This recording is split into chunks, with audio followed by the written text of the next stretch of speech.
되게 간단해요. 나쁜 마음 먹지 마세요. 이 기회를 내가 이용해서 어떻게든 이득을 보겠다 라는 생각만 안 하시면 돼요. 다 압니다, 법원이. 또 하나는 내가 개인회생을 신청했는데 은행이 내 돈을 가져가는 방법이 한 가지가 있어요. 그걸 피해야 되는데 그게 뭐냐면 라는 거예요.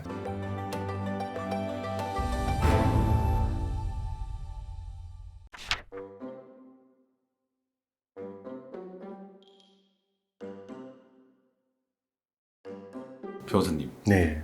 회생 신청하시는 분들에게 주의해야 할 점, 당부의 말 뭐 이런 게 좀 있을까요? 되게 간단해요. 나쁜 마음 먹지 마세요. 나쁜 마음이라면 뭐가 있을까요? 빚 떼어먹을 생각. 이 기회를 내가 이용해서 어떻게든 이득을 보겠다 라는 생각만 안 하시면 돼요. 어떤 분들은 그런 생각을 하시고 개인회생하기 전에 대출을 확 땡기세요. 대출을 확 땡겨서 그거를 어디 내가 숨겨놔야지 이러시는 분들도 있고, 아니면 그 돈을 누구한테 보내고 이거 빚 갚은 걸로 내가 처리하면 되겠지라고 생각하고 계시는데 안 돼요. 다 압니다, 법원이. 채무자는 인생에 있어서 한 건의 사건이지만 법원에는 1년에 서울회생법원 한 9만 건 정도 개인회생 사건을 처리를 해요. 그렇기 때문에 어떤 행동을 하든 그 예상되는 범위에서 벗어날 수가 없어요. 그렇기 때문에 100% 적발되니까 나쁜 마음 먹지 마시고 지금 있는 상황 그대로 변호사와 상담하시고 진행을 하셔야 돼요. 그 나쁜 마음이 행동으로 되는 네. 구체적인 예시들이 있을까요? 예를 들어서 아까 말씀드린 것처럼 개인회생을 할 마음을 먹고서 이제 내가 한도가 되는 범위 내에서 여기저기 막 제2금융권, 제3금융권 찾아다니면서 대출을 땡겨온다. 이게 하나의 경우고요. 또 하나는 내가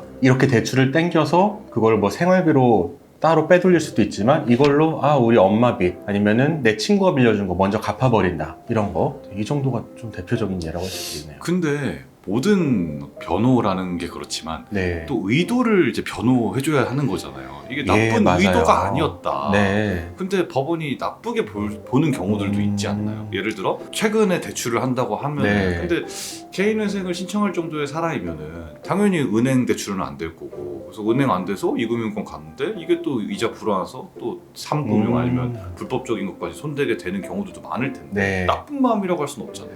맞아요. 근데 법원이 굉장히 예리한 질문을 해요. 정말 명질문인데 그 돈을 어디 썼는지 밝혀라 이래요. 그러면은 내가 빌린 돈을 어디 썼는지 밝힐 수 없으면은 그걸 다 청산가치로 산입해라 라고 하기 때문에 피할래야 피할 수가 없습니다. 그러면 어디에 썼는지 밝히는 과정에서 의도가 다 드러난다는 거예요? 그렇죠. 네. 밝히지 못하는 것도 사실 의도가 드러나는 거죠. 법원에서 보는 게 다 네. 정답은 아닐 거 아니에요? 네. 진짜 억울한 경우들도 좀 있지 않을까요? 진짜 억울한 경우는 변호사의 도움을 받으면은 억울한 상황이 발생하지 않는 것 같아요. 제가 봤을 때는 정말 많은 보정명령에 대해서 대응을 해봤지만 진짜 억울하시다고 하시는 분들의 경우 저희와 협력해서 열심히 소명을 하면은 법원에서는 그 소명을 대부분 받아들여 줍니다. 걱정하시는 것만큼 법원의 대응이 뭔가 억울한 사람이 발생할 수 있는 뭐 그런 시스템은 아니기 때문에 그 부분은 혹시라도 염려되신다면 의뢰인들이 염려하지 않아도 될 것 같습니다. 방금 얘기한 거는 개인회생을 할 때 불이익을 받을 수 있으므로 피해야 되는 거였고요. 또 하나는 약간 다른 관점에서 내가 개인회생을 신청했는데 은행이 내 돈을 가져가는 방법이 한 가지가 있어요. 그걸 피해야 되는데 그게 뭐냐면 상계라는 거예요. 상계는 뭐 우리은행에 1,000만 원이 있으면은 만약에 우리은행이 내 채권자라면은 그 1,000만 원을 사실상 가져갈 수가 있어요. 이게 왜 문제가 되냐면은 개인회생 신청을 하면은 채권자가 1,000만 원을 가져갈 수 없는 게 원칙이거든요. 우리은행을 뺀 다른 채권자는. 그런데 이 상계라는 제도를 이용하면은 우리은행이 그거를 사실상 자기가 가진 채권과 흔히 말하는 똔똔이 이렇게 해가지고 없앨 수 있는 거죠. 그렇기 때문에 개인회생 신청을 하게 되면은 반드시 채권자 은행에 있는 예금이 있다면은 다른 은행으로 옮기시라는 거를 조금 주의해야 할 사항으로 말씀을 드리고 싶고, 또 같은 관점에서 영업을 하시는 분들 같은 경우에 신용카드 매출이 나오잖아요. 이 신용카드 매출에 대해서도 카드 회사가 채권자일 경우에는 매출금을 개인회생 신청한 채무자한테 보내지 않고 또 상계 처리할 수가 있어요. 개인회생하기 전에 만약에 내가 영업을 하고 있고 채권자가 카드 회사라면 그런 부분은 좀 주의하셔서 피하시라.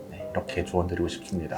그러면 이거 방금 말씀하신 내용들은 어떻게 보면은 신청하시는 분들이 주의하셔야 되는 거잖아요. 네. 그 변호사님이 그럼 좀 미리 이렇게 좀 알려주시나요? 당연하죠. 저희가 상담할 때 다 안내를 드립니다. 신청 절차에 있어서 이러한 부분은 주의하세요 안내를 드리니까 만약에 저희와 상담하시고 함께 하시게 된다면은 충분히 가이드 받으시면서 진행하실 수 있습니다. 개인회생을 할 때 주의할 점에 대해서 두 가지로 나누어서 설명을 드렸는데, 한 가지는 개인회생할 때 좀 나쁜 마음을 먹으면 먹으면 안 된다. 구체적으로는 내가 이 제도를 조금 악용해서 이익을 보려는 마음을 먹으면 안 된다라는 거를 설명을 드렸고, 두 번째는 개인회생을 하면서 채권자로부터 상계당하지 않는 방법에 대해서 좀 설명을 드렸습니다. 오늘 설명드린 모든 내용은 저희와 만약에 사건을 진행하시게 된다면 그 과정에서 저희가 차근차근 가이드를 해드리니까 저희를 믿으시고 사건을 진행해 주시면 모든 걱정은 안 하셔도 될 것 같습니다. 감사합니다.